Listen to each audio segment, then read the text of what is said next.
Danish PM Frederiksen પર કોપનહેગનમાં હુમલો, આરોપીની ધરપકડ. ઈયુની ચૂંટણી અંગે પાર્ટીના ઉમેદવાર માટે પ્રચાર કર્યા બાદ પરત ફરી રહ્યા હતા ડેનિશ વડાપ્રધાન મેટ્ટે ફ્રેડરિક્સન પર રાજધાની કોપનહેગનમાં એક વ્યક્તિએ અચાનક હુમલો કર્યો હતો. ન્યૂઝ એજન્સી રિટ્ઝાઉના રિપોર્ટ અનુસાર આરોપીએ ફ્રેડરિક્સનને જોરદાર ધક્કો માર્યો. આનાથી તેની લથડી ગયા.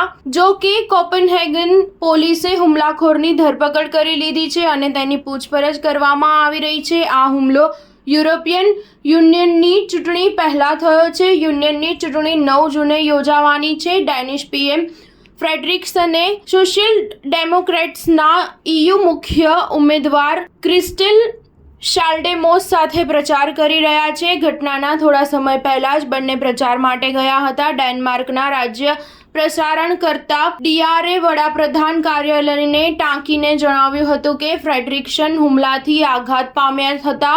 જો કે હુમલો કેવી રીતે થયો અથવા ફ્રેડરિક્સનને કોઈ ઈજા થઈ કે કેમ તે અંગે કોઈ માહિતી આપવામાં આવી નથી. ઘટનાના પ્રત્યક્ષદર્શીઓએ જણાવ્યું કે બીજી બાજુથી એક વ્યક્તિ આવ્યો અને તેણે મેટ્ટીના ખભા પર જોરથી ધક્કો માર્યો, જેના કારણે તે એક તરફ લથડી ગયા. ધક્કો ખૂબ જ જોરદાર હોવા છતાં તે પડતા બચી ગયા હતા. આ પછી તે એક કેફેમાં બેસી ગયા હતા. 15 મેના રોજ સ્લોવાકિયાના વડાપ્રધાન રોબર્ટ ફિકો પર પણ જીવલેણ હુમલો થયો હતો. હાલમાં તે સ્વસ્થ થઈ રહ્યા છે. હુમલાખોરે તેના પર 5 ગોળી ચલાવી હતી, જેમાંથી એક તેના પેટમાં વાગી હતી. પીએમને તાત્કાલિક હોસ્પિટલમાં લઈ જવામાં આવ્યા હતા, જ્યાં તેમની 3.5 કલાક સુધી સર્જરી ચાલી હતી.